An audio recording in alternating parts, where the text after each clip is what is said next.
All right, hey friends, welcome back to another episode of Theology in the Raw. I am here with my wife, Chris Sprinkle. Chris, thanks for joining me in my basement. Yeah, thanks for having me. Our basement. You don't come down here too much. No. Yeah. Check on you. Make sure you're still alive. Kick me back down here. Do another podcast. So here's what we're going to do. For those of you who are at the Exiles in Babylon conference, you may recall that I called my wife up on stage to do a little Q&A.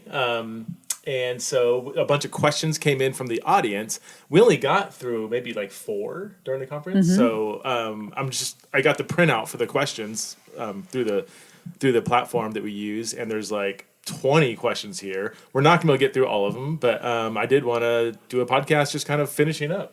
Nice. Yeah, some of these questions. It feels odd that I'm sitting on this side of you. Like, I'm always in that seat, and I feel so disoriented right now. Really? Yeah, it's like so weird. I know. I'm always on the other side of you. Yeah.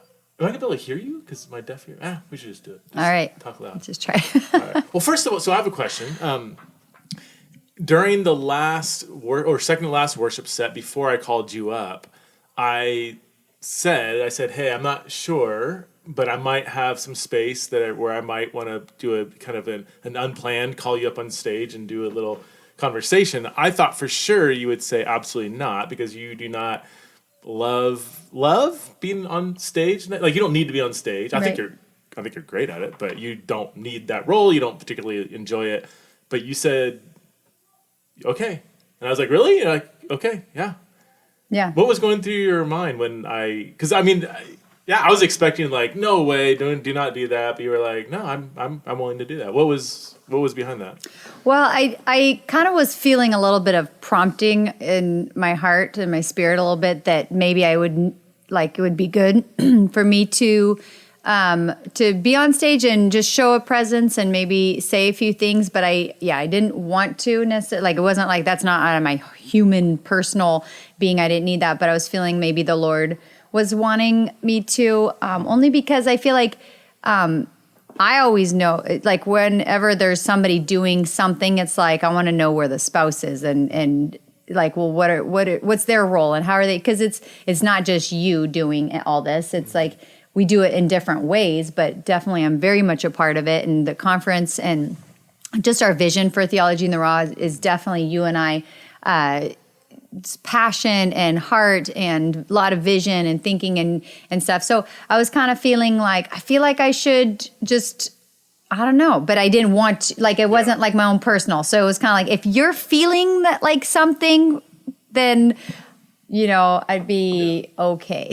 And I feel like a lot of people, even at the conference, like, want to hear from you, right? Like, what's your story? And I have questions for you. And, you're getting people kind of asking you that kind of throughout, like. Yeah. So what's going on in your heart when I called you up on stage? You hesitated. I was like, you said you were going to come on, so don't leave me hanging. Well, because I feel like, Preston, when we first got married, we had to have a lot of conversations about, like, your life is just an open book. My life isn't necessarily an open book to anyone. Yeah. I have very, like, specific, special people that I will be open with, whereas when we first got married, like, you would tell everybody anything, and we had to have a lot of conversations where I'm like, hey, that's like private. Like, we don't need to like tell everybody. And so sometimes I get nervous with that with you, that it's like, I'm like, do I need to remind that there's not, I don't want my whole, and I mean, who does? Who wants their whole life exposed? So maybe that's the part that makes me a little nervous is when I think about, like, I don't know, don't ask me something that I would not want to say. Yeah, so for those who don't know, I mean, you mentioned it, and I'll mention it, like, you're heavily involved in Theology in the Raw, and even heavier involved, I would say, in the Center for Faith, Sexuality, and Gender that we, I guess, kind of co-lead. So even though I'm the one recording the podcast and finding the guests, like, there's so much that goes on behind the scenes that you're not just involved, but like invested in, like you believe in it, you enjoy it. It hasn't always been like that. I mean, I would say for the first several years, the podcast was kind of, remember when I started the radio station, I'd go and record a bunch of stuff, and it's kind of this thing I did. And then as it grew, you started handling more like the questions that come in and Yeah. the emails. Like any Theology in a Raw email, like doesn't come straight to me. It all goes to you Yeah. or somebody else. So, Yeah. yeah. No, I'm glad you did that. So, I mean, you did tell me like, do not bring me on stage and thank me or whatever. How come you don't want me to thank you on stage? Is it there's a cheesy factor there? Yeah. Like, It just feels, yeah. It's like, does it feel feels like cheap, and I don't know. Like, I just don't need that. Like, I know you're thankful, and everyone, like, I don't know. I don't like that limelight. But is it feel. like, yeah. Is it because it's been done in weird, cheesy ways by other leaders or something? Or, I mean, because everybody likes to be thanked. I mean, I don't need it, but if somebody said, hey, we'd like to bring you on stage and thank you, I'd be like, oh, yeah, that's fine. I don't need you to do it, but you really did not want me to. Yeah. Yeah. I don't know. I don't like it. So I didn't. I brought you on I stage, know. but I will not thank you for all your hard work. All right. Yeah, so what we did at the conference is we opened up the Q&A platform for the audience to ask us any questions for about 10 minutes. So we got through a couple at the conference, but should we dive into some of these other ones? Yeah. Yeah. Okay, this one's kind of broad, but I think it's a good one. What is your vision, this is to both of us, for this next generation? I mean, we're raising 4 next generation kids. I would say you especially have a heart for, I mean, college age, young adult, mature high school, like like maybe some more immature high school age. I wouldn't say neither of us are like, that's not like our like passion is to reach that, but people that are like diving into life, asking real questions. They're kind of, really looking forward at like, what does my life look like? You especially like, you love to invest in that age group, right? Yeah. Well, yeah. I mean, I think as our kids have been in the teenage years, I think that's kind of sparked like this huge interest. So for me, when I was a teenager, I was a pastor's kid, missionary kid, and then got into teen years, and I wanted to have nothing to do with God and the church or anything. And for me, the reason is because I wanted friends, and we lived in a small town, and I wanted friends, and the only way to make friends is to go to the popular ones, and they're doing all kinds of stuff that, obviously my parents weren't okay with, and so I was willing to like let go of all of the rules and things so that I could make friends. And so I was on a journey for 5 years of just not wanting to have anything to do with God. It wasn't that I had a huge rebellion in me. It's just that I wanted connection. You didn't have a belong. You didn't have a Christian community. Our church was so small, and I didn't have anybody that like investing in me. There was no reason for me to choose the church over like the friends, the people, the different, other my friends' families, parents that were like inviting me over, that kind of stuff. So because of that, and then seeing like our kids, and as they've gotten into teen years, and all of them have had at one point or another just, wondered like, what is the church and why do we do this? And kind of just questioning some of like just the things that we do, and God and all the theological topics and stuff, and then also seeing like how many kids are leaving the church from being raised in a Christian home, and then go off to college or on their own, and they just spend the next several years like kind of uninterested and not sure about that. That sparked like an interest of just like, why is that? Because you see in other cultures that are very connected at the church, they remain that way. Like when we were in Nepal, and it's like they all, like their community was the church because they spent time during the week. They were always doing things together. And it's hard to find that here in America because we do church differently than other cultures. But it's kind of given me we need to get these kids connected and have a reason for wanting to stay in the church. Like if they leave the church, there's going to be a huge loss for their life, our life. And so I think that gets me really excited to just, how can we do that? So one of the things is just always trying to involve younger kids. So with the conference specifically, I was finding as many volunteers as I could in the teen to 20, 3-year-olds to get them involved, being a part of something. I also feel like our kids have so much to like wisdom and like, because of the internet, they're like thinking so deeply. And so it's not like they don't know what they're talking about. They actually really do. I mean, they may be young in their thinking, but they're very more advanced in their thinking than we were. And so that makes me just want to make sure we like use that for like the church, and not just think of them as just dumb teenagers that don't know anything. But so I tried that. We had also a couple of youth events right before the conference, because a lot of parents were writing in saying that they're bringing their teenagers, or they're coming with their couple of their 20-year-old kids.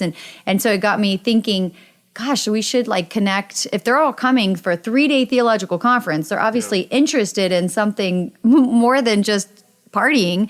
So we had a couple of events, and I couldn't believe the turnout. Like I mean, 50 or something? like the 55 ones that came people. Early Came a couple days early from out of town, and people were coming from Canada, from Vermont, like all different areas, and came early. And we had Preston, you and our pastor of our church, Tucker, gave a little talk to them and just of encouragement, and they had dinner and they went bowling, and it was really made up specifically so that they could just see other believers their age that are interested in the same things, of just being thinking deeply about God. And they were so encouraged. I remember they were like, awesome. Thank you so much for doing this. A lot of them have been like, it's like the greatest thing I've ever been to. I know. Like, the feedback was, I thought they were like, that's kind of cool, but some were like, I've never experienced this, like a meaningful gathering, talking about important stuff that I have questions about. I'm free to ask questions, to hang out. It was at our house, and I think for some it was like, because we don't think anything of ourselves, but I mean, people might think like, wow, the host, the guy in charge of the conference had us over at his house. Like, that was a big deal. And I forget, like, we have people over at our house all the time. So it's not, right. But for them, it's just showing intentionality with them. I mean, I think showing them that they're important, that they matter to us. I think that is for the next generation. They need to feel that, like, they matter. Like, they are our next generation. That's such a big thing for me to think about, that it's like, if we don't like help this generation well, they have so many things against them. Like, I mean, like with the just internet, social media, so many, being like who you want to be is so open. You can be anybody you want to be. It's very hard, this generation. And if we don't help them, and I feel like it's going to be a disaster for like our grandkids. And so I feel like that has given me passion to be like, we need to make them feel valued, feel important, feel that they matter to the church, to our society. They're the ones they're going to be all the jobs. They're going to be the pastors, the cops, the government, so. I just see them too. I mean, it's a generalization, and it's based on just isolated examples, but they just seem generally just very bored with church. And I feel like most of that's on us, or at least the leaders of the church, doing church in a way that, like, I don't know, it may have worked in the 80s and 90s. You get a big youth group and stuff. But I mean, think about like in town, there's churches that at one point had 100, 200 kids in a youth group. There's one church, I don't need to name it, but I think at one point it had over 200 kids, thriving youth ministry. And I think I just asked somebody who goes there, and he's like, I think we have 2 people in the youth group right now.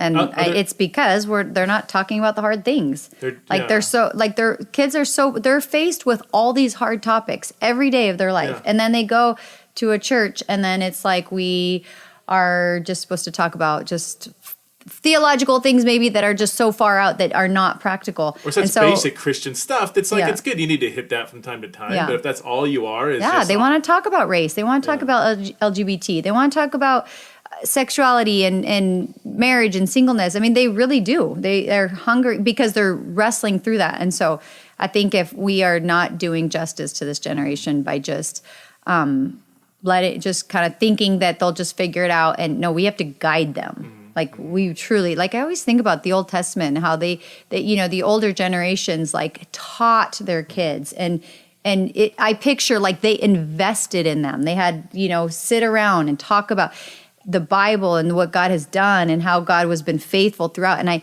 feel like we still have that like responsibility to like teach this generation what does the Bible say. But again, you have to be. It's a different way of doing it than like our parents to us. It's not sitting down, opening the scripture and saying this is what the Bible says. That's not going to work.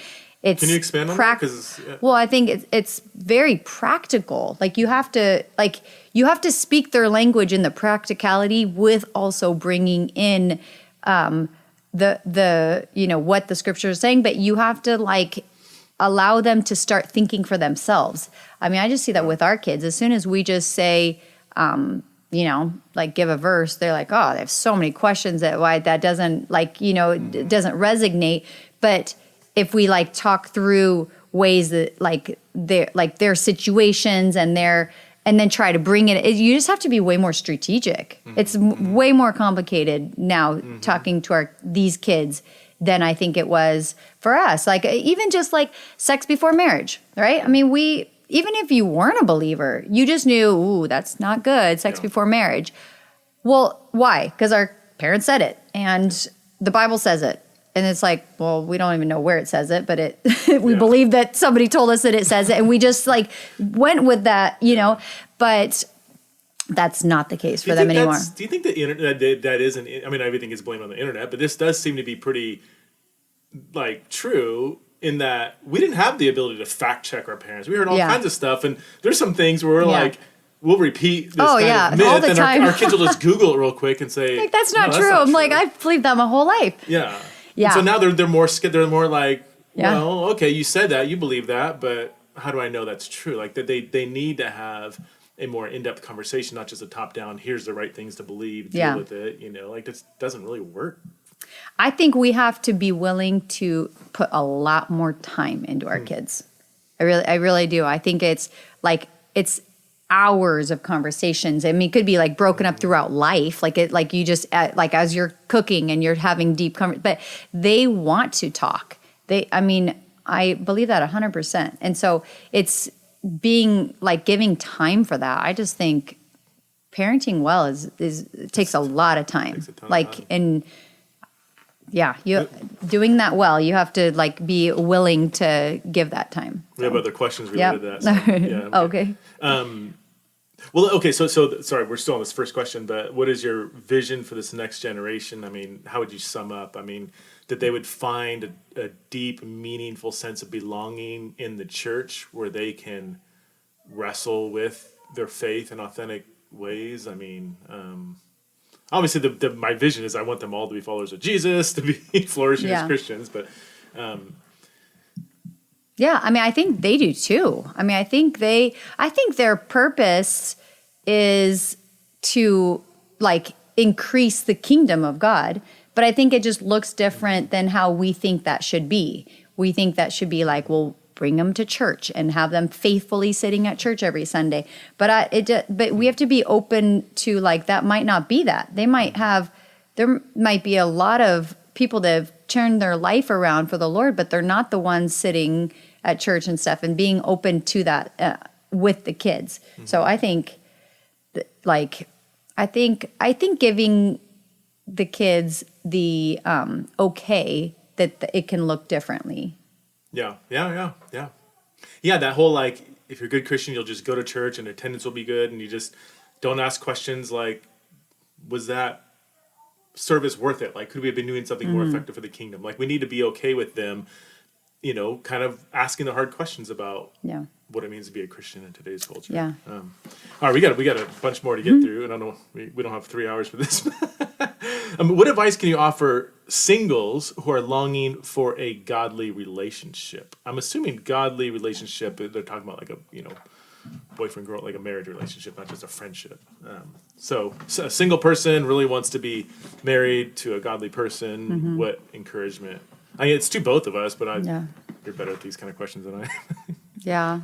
I mean, I feel like the answer. It's like, be patient, trust God, You know, like there's like all the, that doesn't mean that it's not easy, that there's like times where you're just feeling, oh, really? Is there somebody that God has for me? How am I ever going to meet this person? And I think not putting your life on hold and just like keep using your gifts in like the areas that you're at and trusting that, I mean, you can meet somebody literally taking out the garbage, like to your, could be somebody walking by and, so it really is not placing yourself in the right position or being the right person. Like, it's just, that's not to say don't make yourself available, like in different like situations, but it's just not trying to like navigate your life so much so that you'll just find the right person because, so. I would add,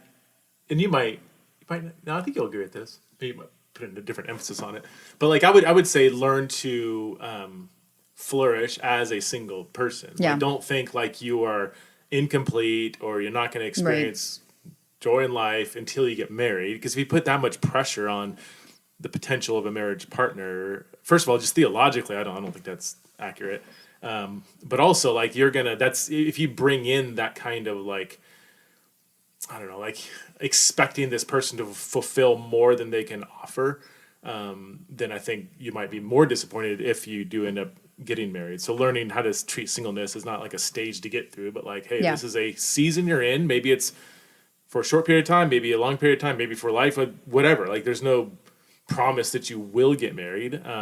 So learn how to flourish as a single person.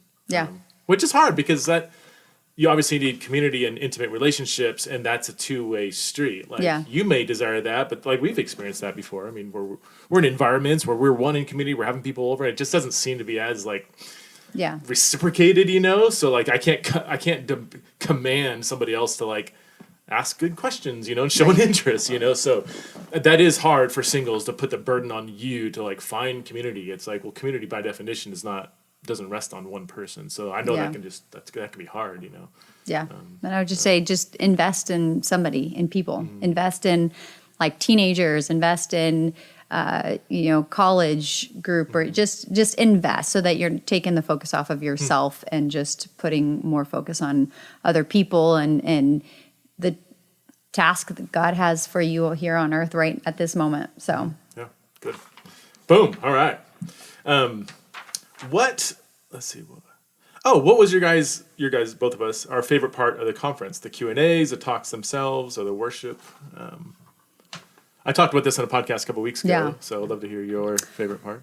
Worship, that was amazing. Powerful. That was like, I literally felt like I was in heaven a lot of times. So that was just amazing. I feel like it would not have had the same flavor, the conference, if it wasn't for Tanika and Evan. So and the congregation, the people that were there, to me, and I talked about this on the podcast, that my worship is greatly affected by my community environment.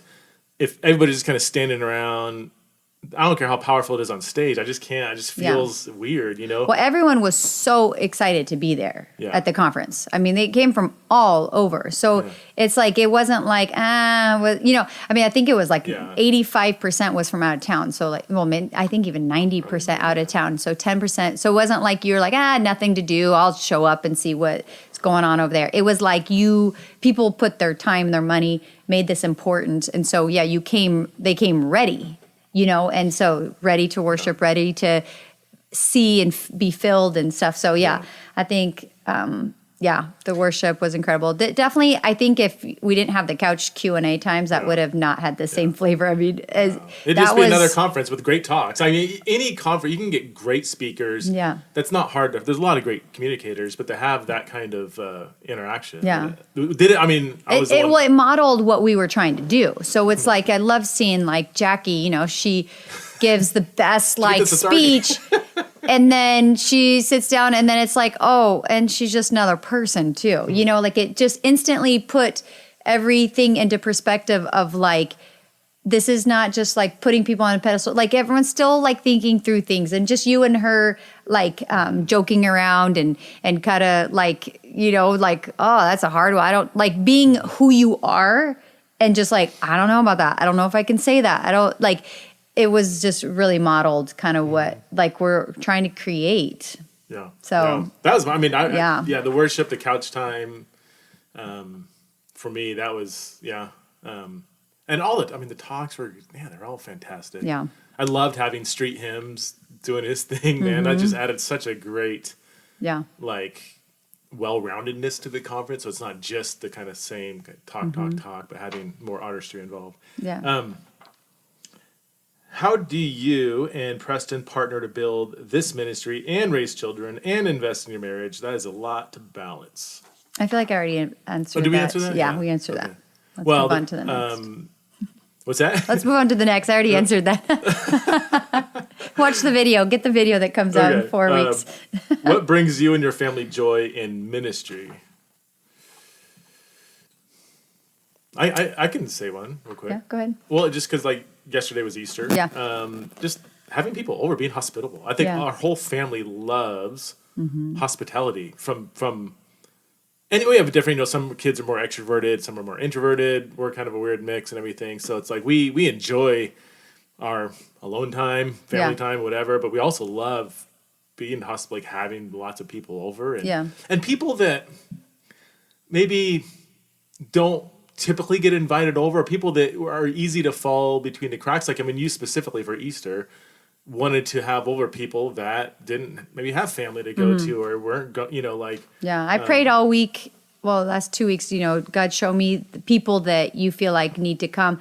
And I feel like there was probably 20 people that I didn't even invite that showed up, which I was like, there you go. Which meant 70 or 80 people or something? And so it's part of me, I'm so thankful for that. And I want every person to, I feel like we've always modeled that with our kids, that make people feel like they're valuable and whoever you meet, that they are important. And I feel like I always look for that everywhere I a grocery store or anything. And we've tried to teach our kids that and make them feel like that. And I think that's what we enjoy the most as a family. We also all love cross-cultural ministry. In fact, we've had to I think we all can fall into kind of cynicism with kind of American Christianity or whatever. Yeah. Are there really needs here? We've had to say, well, no, there's needs everywhere, but yeah. Let's see what else. I printed out the sheet and it's in 6-point font, so I'm trying to how are you able to publicly support your husband while keeping a healthy personal relationship outside of public eye? Do you understand? I think I don't want to read. I was filtering a lot of the emails, and then I was like, I don't want to filter them anymore. So I think we passed that on, and that's been good. I don't I just don't want to know everything. I don't want to I can get discouraged a lot easier than you can, and so I just so I feel like you're who I married, on stage, off stage, or and I don't need to be jumbled up in my mind with just what other people think or don't think and that kind of stuff. And so I think just not getting in the midst of that. So, which I think I just try to balance that out because obviously I'm very involved in things, but I don't go on social media. I don't look at things. I don't read things. Every once in a while I know, so there's some hubbub going on because I'll I'll just feel it. There'll be maybe a couple little things or you'll get an influx of emails. You're Preston, what was your last podcast? I know. Then I'm is there anything I need to know? It's okay. So yeah. Oh man. Have you ever thought about writing your own book? Possibly. Do tell. We'll see. I don't know. I'm always writing stuff. So I've been writing for a while, but I just keep them all in a little file on my computer, but maybe. I know because this kind of goes back to not wanting to be pulled on stage and thanked or whatever. I feel like you're kind of contrarian in that sense. Kind of, I guess I share the same spirit, but if this is something every Christian couple kind of does, you kind of react against that. How many times there's nothing wrong with that, but if you have this pastor, this famous person writes a bunch of stuff, has a platform, and then all of a sudden the wife gets a contract and she writes a book. And, right. I don't need to do that. You don't need to do that, yeah. So we'll see. I'm writing. Let's just say that. Okay. Whether goes any further other than that. I just like I like to write in the moment. So like I'm like all of a sudden I'll get like these thoughts or these, and I'll just run up to my computer and just write things down. And so we'll see. If nothing else, it's just so good for me. I think it's helping me think through a lot of the, just things that we go through or anything. So, but we'll see. Do you know what you would want to write on, or do you not want to go there? Yeah, we'll see. Yeah, these are the questions.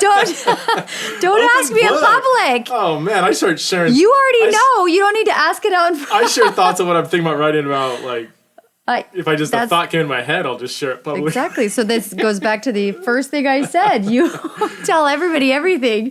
Don't tell about my secrets. No. Oh my word. Will you send your kids to Bible college? First of all, we won't send them anywhere. That is not the way we parent. We definitely partner with them as they've gotten older and like just their schooling and high school, what they wanted to do. And sometimes kids have wanted to go to school and they've tried it. They've done all different things. So we're not ones to like, we will only pay for this school or you must go to this. So we won't send them anywhere. It's will be more of a discussion necessarily. I think if they did want to go to a Christian school, you and I would have definitely some good opinions and guidance for them on which ones to choose. Because you teach at schools all the time, and we went to a Christian college, and so it'll definitely we would be involved, but all of our kids are so different. Like some are like, no way are they going to college, period. Right. Others are like, man, I think they would flourish. Others are kind of like, depends, and so. Yeah, I think I'm more interested in them finding their gifting and what they're passionate about and what they're excited about, and then pursuing that rather than just like, you have to, and then making sure that they have the community that, and base for Christian community in that. So, our second daughter wants to be like a journalist and storyteller. And I know she's passionate. She always loves like things that matter. So like whether it's Christian or environmental or something like that. So instead of thinking, well, you just need to be at a Christian college, it's like, well, what can she do? Where can she go to flourish in that and to help her with that? Along the way, helping guide with Christian community, whatever that looks like. Again, it's like this generation, you have to think differently. It's not like ours. It was like you either went to a secular college or a Christian college, and that's where your path was. It's just not like that anymore. It's like people find, they don't go to college and they find the community and they find success. And so it's in different ways. So it's hard too, because first of all, the expense on Christian colleges, it's like, man, especially in this day and age when you can pursue your dream, your career, and not have a college education, like more than ever. Like it's just not, it's not as essential. But also like the environment too, it's hard because I wouldn't want them at like a liberal Christian college. Like theologically, I want them to have a good environment, but then I don't have a number or whatever, but there's a decent number of Christian college environments that maybe are more biblical, but they have a more kind of conservative environment that our kids are not. None of our kids are going to do well in that. It's going to push them away from Jesus. They right now, thank the Lord, they all have like really vibrant spiritual journeys right now. Like it's really, and again, they're still teenagers, but like they're great. They have an independent faith walk. They're asking great questions. They do love Jesus and Christianity, but there's a lot of Christian environments that it would turn them away from Jesus. And I don't want a Christian environment to steer my kids away from Jesus because it's just this kind of way, this superficial kind of plasticky version of Christianity. Within seconds, they'll be like, no thanks. You know? So it's hard to find that balance. Like, it's how many Bible colleges are going to allow students to think freely, are still going to be like, teach the authority of Scripture, but be okay if let kids wrestle, with where they're at and not have an oppressive kind of environment. Like, it's not too many. Yeah. But I don't know. And I think all our kids will have different journeys, 100%. Like they're all so different and have different we've raised them that way. I've always been told them, you do what is right for you and what you want to do instead of like, we all do this, So like school has been, everyone's done different things at different times for the stage that they're in. So I would assume we will have one or more that even don't go to college, and then maybe one or more that go to a secular college, or are one that maybe one will go to a Christian college. I don't know. Like, it'll be interesting, but I don't, it's like, just take each one at a time. And yeah, I mean, you and I don't have just strong opinions in general for like, this is the way for raising kids in general. I used to have the assumption, like, of course our kids are going to go to college. The question is, do they need a master's degree? Right. And now it's like, oh yeah, no, I mean, they might not go to college, and that's. I think one of our kids maybe wondered if they needed to graduate from high school. No, and we're like, yep, let's do that one. We don't name which kid, but there's several hours of convincing them that they need to finish high school. But he or she had a really good case. Like, she would argue it, and I was like, I don't know how to argue against that. All right. What guest did you love the most in the last year on the podcast? How many episodes? I mean, you don't listen to too many episodes, do you? I do. More recently. This is fine. I don't need. Gosh, I have to remember. No, I probably listen. It depends. You had to listen to that one because you were getting some emails on that one. Yes. The sex one. Yeah.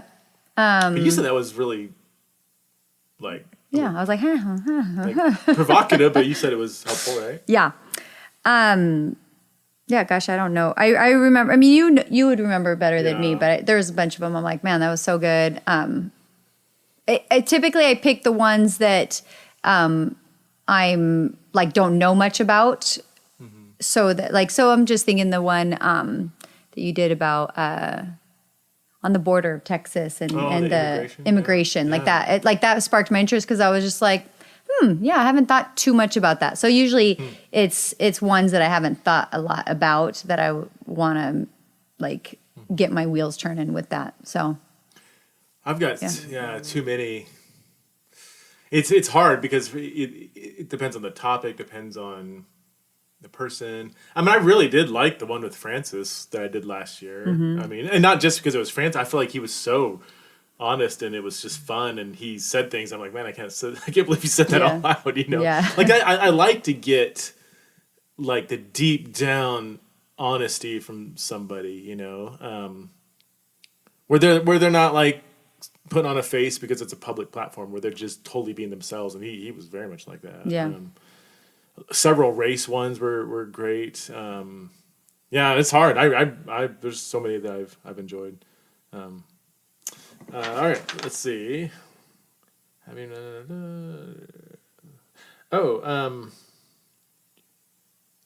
Would you have the Theology in Iraq conference hosted at a different church or even like in a different city or state?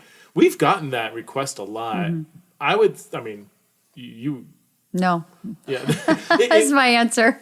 And the main reason is, there were so many times we went down to the church for a meeting. We knew the pastors. Having it having it 10 minutes from our house. I don't know how we would have pulled it off being in a different city like that. Right? Yeah. You were there all the time. Yeah. Well, I think anytime you create something new, it's so much work up front. So it took a lot of work to get it go, like, because it's our first time doing just even what we were trying to create. So not just like opening the doors for people to walk in, but just being able, like, just all the the whole like lineup and how like the flow of everything and stuff. So it was so much work that I told you, I'm like, oh, I would not want to like recreate that somewhere. Like, it's kind of like, now I want to take the things that didn't really work well or that needed to be done better. Like, we'll just tweak those. But it flowed so well. We have a good relationship with all the elders and pastors at the church, and they were so excited. They're very like hands off. Yeah, and they were so excited to host it there. We like the feel of the church. Like, there are some bigger churches in town that would fill a lot more people. But it would feel a lot more like you rented out a space and probably a lot more rules, to be honest. I don't know if we would have maybe been able to hit all the topics at some of these other bigger churches because they're a lot more conservative, and they probably would have wanted to know a lot more about what was going to happen at the thing. And that's just not our vibe. And that's not, and so, I love it. And I love that it didn't feel so big and gaudy. It felt, so. It's like, the for those who weren't there, the room holds about 1,100 people, but it's more of a wraparound with a really low kind of upper level that has like 3 rows. But even the upper, there's not a seat in the house where you feel like you're too far away. Like it's a giant living room. And I like, back, the church is maybe 25 years old, the building, and hasn't been updated too much since then. And I like that. I don't like an overly mega churchy kind of feel. Yeah. So the fact that the sound system is 20 years old, to me, it's like, that's theology in a row. Like, it's fine. You know? It definitely fits our vibe. So yeah. And doing it in another town, we would have to like be there a week early. All the shipping, all our merch and books. There's just so much stuff that the shipping back and forth that there's no way. We rented a U-Haul. We had a warehouse storage unit that I was just filling like months and months before. Then we rented a U-Haul. I can't believe thousands of pounds you single-handedly went to this storage while I'm in my basement podcasting. I would grab a couple of the kids a lot of times. Just, hey, help me move this. Just practically, it has to be in our hometown. And there really is no other space unless we're going to pay a lot of money to rent out some downtown. Well, and maybe there is a space of a church. I know a couple that could be bigger and stuff, but it's just, I think we will lose what we try to. So all that to say, we opened up registration for those that already registered, and so for this last conference, they got a discount to register. There 200 people already signed up. We're going to open up early bird probably in a week and a half, and they'll run for a month. And just a month? Probably, yeah. Okay. And then I feel like this one more than ever, I think because now everyone knows what to expect and knew of the conference, I think it'll sell out a lot quicker than this last one did. So I think it's just, that's the way it's going to have to be. Yeah. It's like, I hate turning people away so I yesterday we had 75 people at our house where it was only going to be like 35 because I love to be inclusive, and I if somebody needs to be there, it's like I want them to be there. But it depends on what expense, because then at that point it will lose the flavor of it. Yeah, and I also don't like the typical like bigger, better, more numbers. Like, wow, what if we could get 2,000 people? Let's get 2,000. What about 3,000? Yeah. Just that whole mindset. Like, I'd probably make a terrible megachurch pastor. I don't think I would ever have 2 services. Not that, but like, if the first one fills up, all right, there's other churches to go to. I don't. Once you start, I don't know. That feel bad. Huh? I feel bad with that one. Yeah, but and I'm not saying that's right. I'm just saying my vibe. I don't. To me, if someone says, "Yeah, but you could get 2,000 people there," I would shrug my shoulders and say, I don't need. If I wanted 50, I'd get 50. Like that's I don't. There's nothing intrinsically amazing about a bigger number for me. But all right. How do you handle social media usage with your kids? What boundaries do y'all put in place? That's a good question. Yeah, our kids don't do social media till they 18 or leave the house. Kind of like all of them will be 18 right around when they leave the house, anyways. So. We're strict with that to begin with, and we established it early on. Yeah, we didn't have to take social media away; it was just never an option. And I think it's the best decision. So that's not to. I just feel like it has.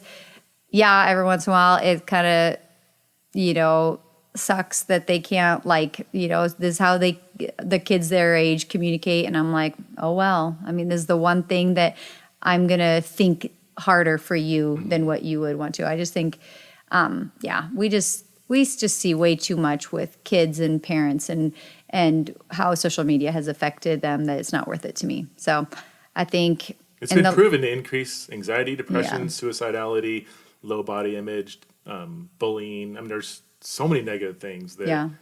And our oldest daughter's turned 18, and she talked to us saying, I think I want to get Instagram. And she does music, and so she wanted to get some for music as well. And And I felt good. We talked through it with her, and I felt like she was like mature enough at that point to do it right. Whereas like a 12, 13-year-old is not mature enough to do that right. They're trying to figure out how to have relationships. And, by 18. Hold on a second. Something happened here. Oh, there it goes. Okay. By 18, they're a little bit smarter than 13 when it comes to that. So I think just allowing our kids to mature and grow up before they are handed such a powerful tool.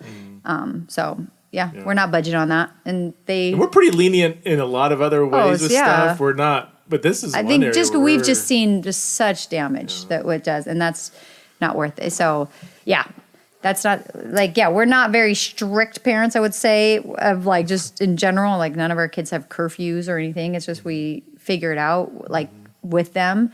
But this one, it's like it's not an option. So I feel bad for parents that are probably listening right now and definitely agreeing, but have already let their kids on social media. Because I what do you think about kids 15 years old, they've had it for 2 years, to take it away? That could really backfire, but I don't know. I mean, also it just depends on the relationship that you have. We do that. Sometimes we're like, especially with our younger kids, we forget that we have to establish some more rules with the younger ones. And then all of a sudden it's like we feel like we have to backpedal, and we're like, gosh, we're so sorry. We didn't really establish this with you. So I'm sorry, we're going to have to backpedal a little and set, a few more guidelines in. And so I think it's hard, but we have great relationships with our kids, and it's a matter of talking. It's not like just one day being like, you know what, social media is gone, or this is gone, or, you're having a curfew. It's not like in that way. It's more, hey, we're seeing something. Like I would have like a long conversation, like many conversations leading up to that. Like, how do you think you handle social media? Like, how do you feel like it affects you? Have you had, so it would be a long conversation to help them see some things that, like we've had that with like texting, like our kids texting, right? Like when I see that things aren't going good, I will like start asking questions like, hey, like, do you feel like it's, does it affect your mood? Like when someone's not texting you back, and help them see, like, do you think that that's right? Do you want to be and you're happy when this goes good and you're not and stuff. And so I think it has to be just conversations, and then hopefully helping them to see, like, would you ever be interested in trying to get off of it for a season or social media, like maybe like going back to you're saying, how would you do that? Like, I think that's probably what I do. Long conversations about it. And then like ask them if they would even consider trying to not have it for a month. Like tell all of your friends that, hey, I'm going to get off it for a month just to kind of give myself a freedom for it. If they'd be up for it, so that they feel like they're, what I get concerned about is when parents put like really strict, like arbitrary things. It's going to make the kids want to rebel. So they're going to want to be sneaky about it. And my thing is, I don't want them to be sneaky. Like I always tell our kids, don't sneak around me, because that doesn't help anything. Like I'd rather you just do it and tell me you're doing it than being sneaky about it. So I think if you just pull it, so you have to strategically help them come to that kind of a conclusion, help them to see that. And I think it's totally fine to like give rewards for things. I mean, it's just like, I feel like we did no sugar for 2 years in a row, and I paid them for it. And we did no sugar all year. They got to choose one day a week that they would choose. Like if they're going to a party, they're like, I'm going to use my sugar on that time. But I paid them, and they would constantly be thinking about how much money they were going to get at the end. And I was totally fine with that. I was like, it was a little bit of a bribe.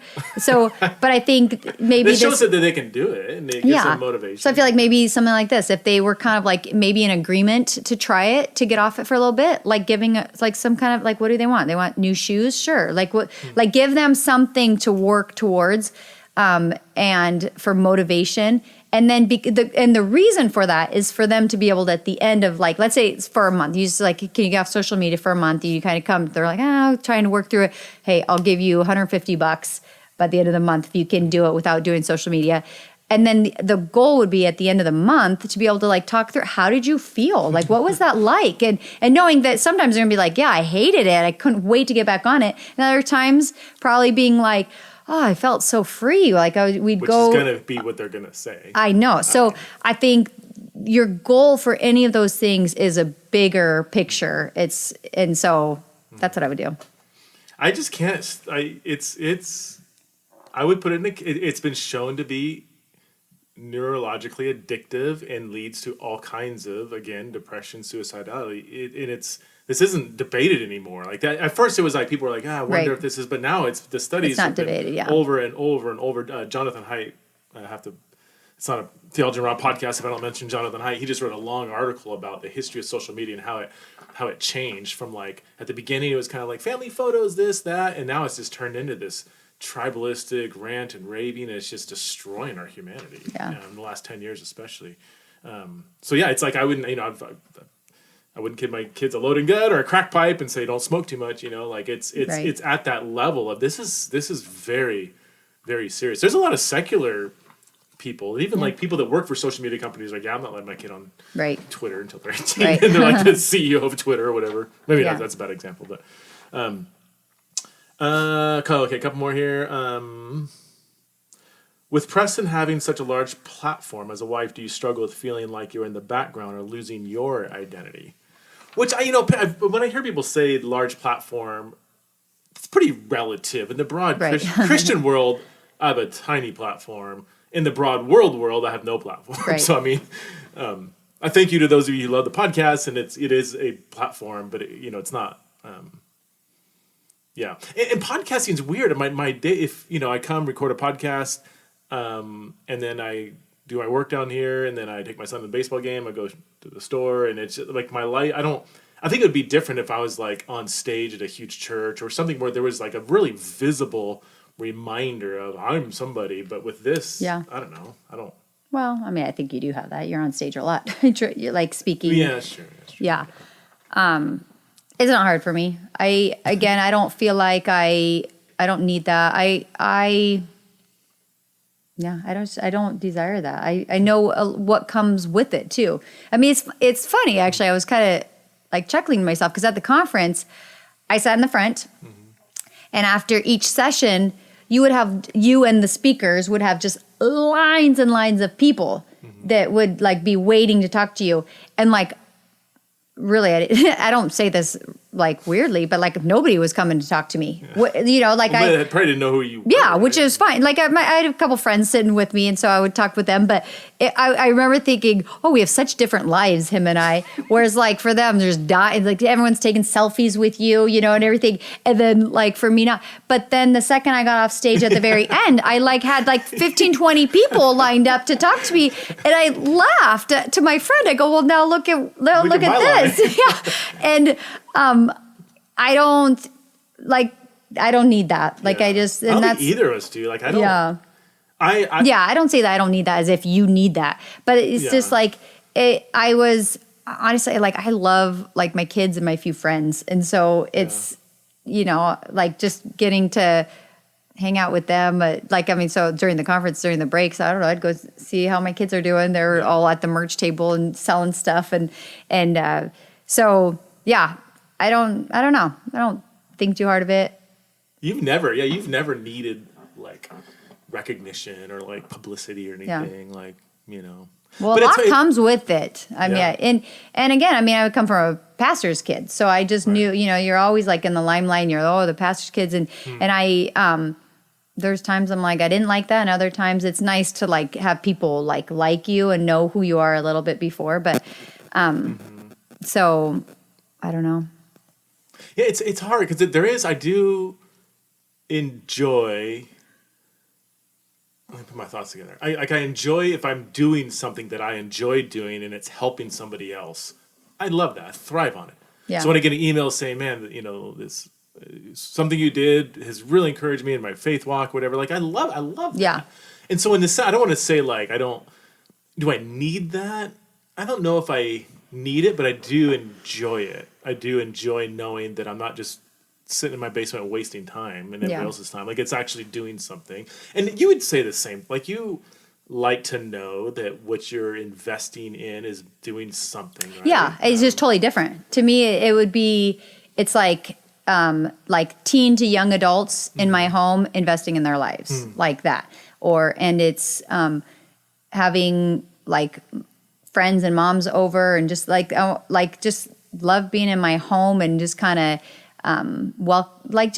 I don't know, having a good environment. So it's different. Like, I feel like yours is on the stage. Mine is a little more, but like, it's equally meaningful. It's just maybe totally. numerically, maybe. Like, I'll notice in my heart, like when I'm not, like I haven't invested in people. I don't even know how to say it. Like what in like my own home, it's not what I'm meaning, but just even like on a very practical, personal level, I'm like, oh, I feel like I need like. That is a big purpose for me that I want to do. So I'll feel it that I want to do more, so.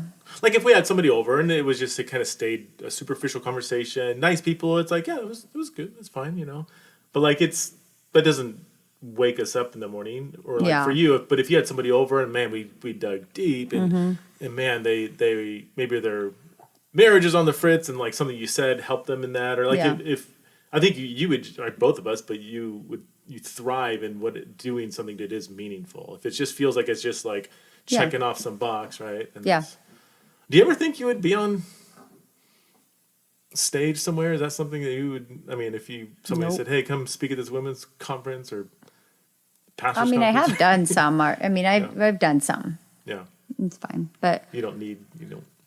Yeah, not right now. I feel like we still have kids at home that I want to be super available for, and it's my priority. And I'm also sensitive to their privacy and their, things come with it. And then you start, so yeah, not now. Because if you did something, I mean, I feel like parenting that's your sweet spot. I feel like you're an amazing parent. You're creative, you're super wise, and I feel like that would be a good contribution. But then with that comes like your kids, or you're telling stories about your kids, and then this and that, and you're sharing. It's kind of hard to be a good speaker on that without being and you're not as available at home, and and so I feel like at this point I'm gonna finish out really strong till the last kid leaves, and then we'll just reevaluate where God has you and I. What church y'all attend in Boise? We go to a Calvary Chapel here where the conference was at. Do your kids get into theological debates with Preston? We've talked about this one before. I wouldn't say debates, but they're not afraid to question something or push back, especially one of our kids is super, super thoughtful. I mean, she asks deeper questions than most pastors I'm around. Literally, I mean, so every couple weeks we'll go to Chips and Salsa, and she'll have she keeps a list of theological questions, and every single one is like so incredibly difficult. And if I give an answer that isn't convincing to her, she'll just kind of shrug her shoulders, and I'm like, but all of them are. I mean, just you're trying to watch a baseball game the other day, and one of our daughters the passage about hell, just wanted to go all deep into it. You're so funny. You're trying to watch the baseball game, but I was like, "What's he gonna do?" It's she's really wants to know these couple passages. You're like, "Could you hold that thought for a bit?" With teenagers, we all know it will come and go. You have to be available at that moment, because it's you tell them to wait 10 minutes and it probably passed, and it's no, I don't have that question anymore. So I think everybody really does. And then just even I'm just thinking through just even race comes up a lot that's come up a lot in our home with our kids, and racism and what that looks like, and who's racist, and and is this. So I feel so it's not debates, but it's definitely very conversational. I think they all definitely respect me and my views. They know I've thought through stuff. They often say that, well, you've thought through this a lot more than I have. So, but if something doesn't sound convincing to them, they'll be honest and say, I'm not sure about that, Right. They come to you for that. They'll say, "Mom, can you pray for me?" They know that for me, it's just pray, Mom. But I'm like, okay, I'm on it. For the real spiritual stuff, they go to their mom. Oh. All right. So Oh, this is a funny question. How do you get lunch with Preston? This person's asking for a friend. I don't know. You can't.